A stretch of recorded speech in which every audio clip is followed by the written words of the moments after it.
বর্তমানে বাংলাদেশের লক্ষ লক্ষ ছাত্ররা কোটা বিরোধী আন্দোলন করতেছে নিজেদের দাবি প্রতিষ্ঠার জন্য, সেখানেও হামলা করা হচ্ছে। তার মানে বোঝা গেল হক কথা হয় যেখানে, বাধা আসে সেখানে। অথচ বাংলাদেশের সংবিধানে স্পষ্টভাবে লেখা আছে, বাংলাদেশের সংবিধানে, আমি দায়িত্ব নিয়ে বলতেছি, আমি রাষ্ট্রবিজ্ঞানে অনার্স মাস্টার্স করা স্টুডেন্ট, চাকরি হবে সমান বিধানের ভিত্তিতে, সমতার ভিত্তিতে চাকরি হবে, মেধার ভিত্তিতে চাকরি হবে। অথচ বাংলাদেশে কোটার নাম করে 100 জন নেবে চাকরি, তার মধ্যে 56 যায় কোটায়, 56% কোটা। মুক্তিযুদ্ধ কোটা হলো 30%, জেলা কোটা 10%, মহিলা কোটা 10%, উপজাতি কোটা 5%, প্রতিবন্ধী কোটা 1%, কোটা গেল 56% আর চাকরি পাই 44%। তার মানে বোঝা গেল মেধার ভিত্তিতে চাকরি হয় না, পুরো বাংলাদেশ চলতেছে কোটার ভিত্তিতে। এই যে আমার চাচা রুহুল আমিন যুক্তিবাদী একটা ওয়াজে বলেছিল যে মুক্তিযোদ্ধা মরে গেলে ওর নাতি 200 বছর হাড্ডি পর্যন্ত কবরে বেতন পায়। এই কথা বল না, এই বক্তব্য শুনছেন না? যে মুক্তিযোদ্ধা মরে যাওয়ার হাড্ডি পর্যন্ত কবরে বেতন পায়। তাহলে চাচা হলো মুক্তিযুদ্ধে একটা খবর শুনেছেন? আপনাদের বগুড়া সোনাতলার একটা মুক্তিযুদ্ধে ওর ছেলে হলো 2টা সন্তান, আরো 5টা সন্তান ভুয়া সন্তান বানাইয়া তাদের চাকরি নিয়ে দেশে। যেরকম সুবহানাল্লাহ, নাউজুবিল্লাহ কোন। তার মানে বোঝা গেল বর্তমানে কোটার নামে যা চলতেছে, যারা এর ভুক্তভোগী তারাই জানে কষ্ট। আমার জীবনের একটা কষ্টের কথা বলি। আমি জাহাঙ্গীরনগর বিশ্ববিদ্যালয়ে ভর্তি পরীক্ষা দিয়ে 96তম অবস্থান গ্রহণ করেছিলাম, 120টা সিট। তারপরও আমি চান্স পাই নাই। কারণ কি? আমার অবস্থান 96তম, সিট হলো 120টা। ওই কোটার সাইড বাদ দিতে দিতে, কোটার লোক ঢুকাতে আমাকে আর ভার্সিটিতে চান্স দেওয়া হয় নাই। তার মানে বোঝা গেল শুধু চাকরি না, বিশ্ববিদ্যালয় পরীক্ষা দিতে গেলে কোটা, চিকিৎসা নিতে গেলে কোটা, চাকরিতে কোটা। এই কোটা নামক অভিশাপ থেকে বাংলাদেশকে মুক্ত করতে হবে। সুতরাং এই আন্দোলন শুধু ছাত্রদের আন্দোলন নয়, আমাদের সবার আন্দোলন, আমাদের সন্তানদের আন্দোলন। ঢাকা শহরে যারা বসবাস করে বলবো, ছাত্ররা আন্দোলন করে, গাড়ি ঘোড়া বন্ধ থাকে, মনে কষ্ট পাবেন না, সহ্য করেন। এর মাধ্যমে আমাদের সন্তানদেরই কল্যাণ হবে। আজকের শেষ কথা, ইমাম হোসাইন কারবালার প্রান্তরে জীবন দিয়েছে, বাতিলের কাছে মাথা নত করেনি। কারবালার শিক্ষা হলো জীবন দেওয়ার ইতিহাস, কারবালার শিক্ষা মাথা নত করার ইতিহাস নয়। আজকে শিক্ষা নেব ইমাম হোসেনের মতো, প্রয়োজনে জীবন দেব, বাতিলের কাছে মাথা নত করব না। কারণ আজ হাত উঠান তো দেখি, লিল্লাহ আগে তাকবীর। হাত নামান, সময় যেহেতু কম, আসলে অল্প টাইমে কোনটা বলবো কোনটা ছাড়বো আলোচনার লাইনে ওঠে না। ভাঙাচোরা যত কথা বলেছি, আমরা দোয়া করি আমাদের প্রিয় চাচা মাওলানা রুহুল আমিন যুক্তিবাদী, আমাদের বগুড়ার 2টার অহংকার, 2টা রত্ন, একটা মুফতি ফজলুর রশিদ মিয়া চাচা আর একটা মাওলানা রুহুল আমিন যুক্তিবাদী চাচা, আমাদের মুরব্বী, আমাদের মাথার তাজ। আমরা দোয়া করি আল্লাহ তাদের নেক হাত দারাজ করুক, বলেন আমিন। মুসলমান ভালো করে বোঝার চেষ্টা করবেন, বাংলাদেশের আলেম হলো 4 প্রকার। 1 নম্বর সরকারি, 2 নম্বর তরকারি, 3 নম্বর দরবারি, আর 4 নম্বর হলো দরকারি। কেরে মাঝখান থেকে উঠলো কে?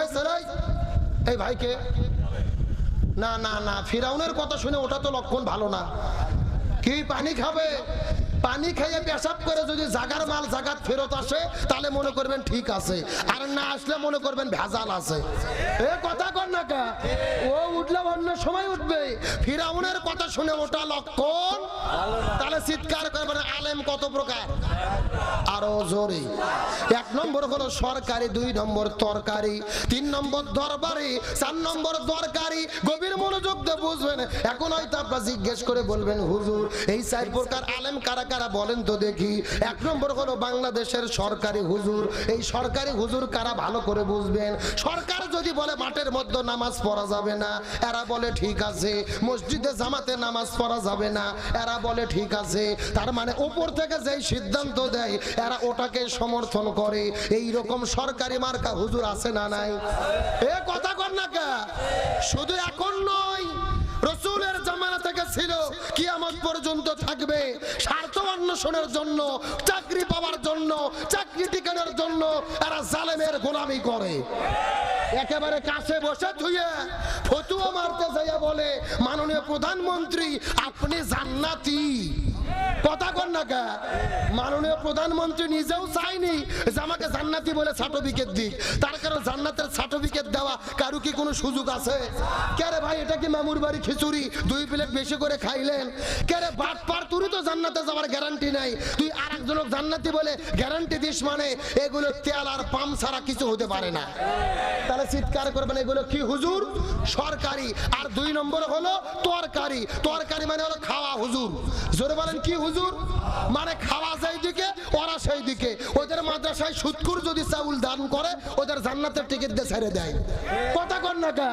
ওদেরকে ঘুষখুর দাওয়াত দেয়, ওখানে খায়, খাইতে খাইতে পেট একেবারে পাম।